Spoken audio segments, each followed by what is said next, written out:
Hello YouTube, this is MPan72 bringing you another episode of Collectables. Actually, this is my second version of this specific coin because I forgot to turn my microphone on. I'm sorry for not getting another episode of Collectables out to you for a while. With the holidays and everything else that's going on, I was a little busy. I just was trying to get the videos out that I could. So, here we go again. I'm glad to be starting this series up. We're doing the Susan B. Anthony today. Now, Susan B. Anthony was a coin that wasn't very well received when it was announced, and I could tell you this because I was a young man, well, actually a child at the time, and I did hear about it. It was my first experience with actually a new coin coming out and hearing about it and knowing what was going on. Now, children, on the other hand, in my experience, enjoyed this coin. We really liked it because it was a small coin. We didn't get a lot of ikes, as allowances or whatever tips or whatever. We didn't get a lot of those because people were starting to hoard those as well, or just not dealing with them so much. So when this came out, it was relatively easy to get a hold of, and I had more than a few when I was growing up, and I kind of enjoyed them. And like I said, most of the kids I know felt the same way. The adults didn't feel the same way. They were unimpressed with the obverse. They said it wasn't a very attractive coin, and the reverse was basically a rehash of the reverse of the Ike dollars. Now, the chief engraver was, at the time, Frank Casparo, and he was responsible for the obverse and obviously the reverse of this coin.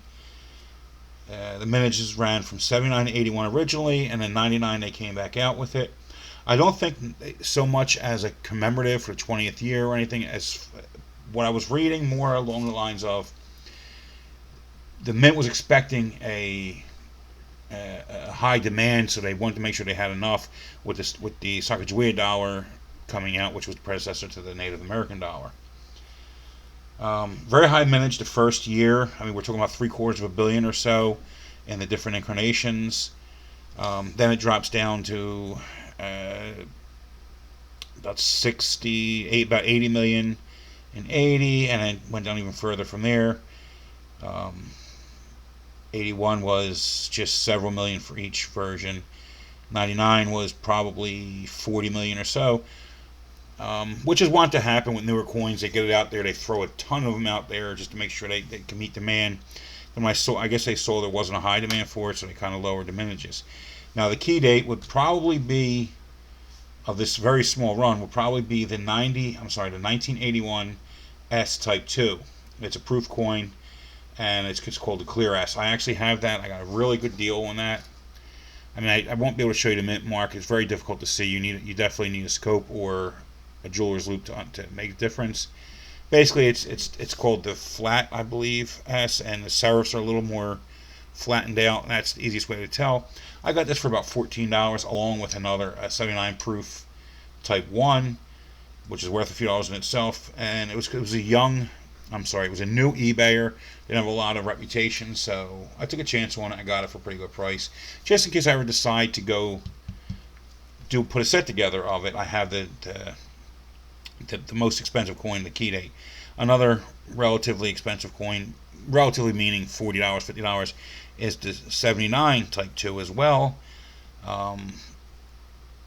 Then you got a couple coins that might be worth, $10, $20, $30. 79 wide rim, probably the third most expensive. And the rest of the coins in really good condition are only worth a couple dollars each. So you can put a really nice set together for less than $150 probably, less than 100 even if you catch a deal, because it's not a very much collected coin. I only have a handful, so it's not something I'm really looking to collect right now, but I might eventually put a set together just because I do have the key date, and it's a simple one to put together, so maybe it's something I'll get along with one of my children to, let them help me with it, because it's something we can pretty much close out in a few weeks at the most.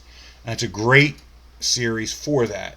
I would say it's one of the best series to get a child or a new person involved, because it's something that they can see the completion. So you can see the light at the end of the tunnel as soon as you get into the tunnel. Pretty much makes it easier to get somebody into the fold. And then once they're in the fold, we got them in our grips. Like I said, it was a high mintage early on, lower manages later. Not a very well received coin.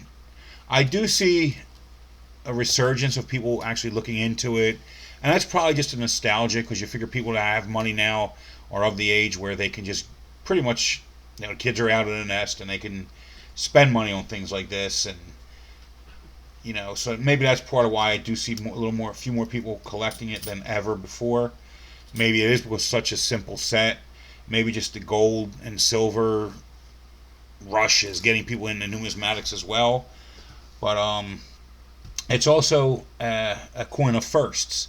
There's several firsts that this coin holds. Number one, it's the first time a woman has been depicted on a U.S. minted coin who was a real person, not a mythical figure or a model. Number two, from my research, is the first dollar coin that has small pattern. Number three, it's the first dollar coin U.S. has minted that has no silver versions of it. So in other words, there's no 40%, there's no 90% silver versions. It's always been a clad coin, and I believe it always will be a clad coin.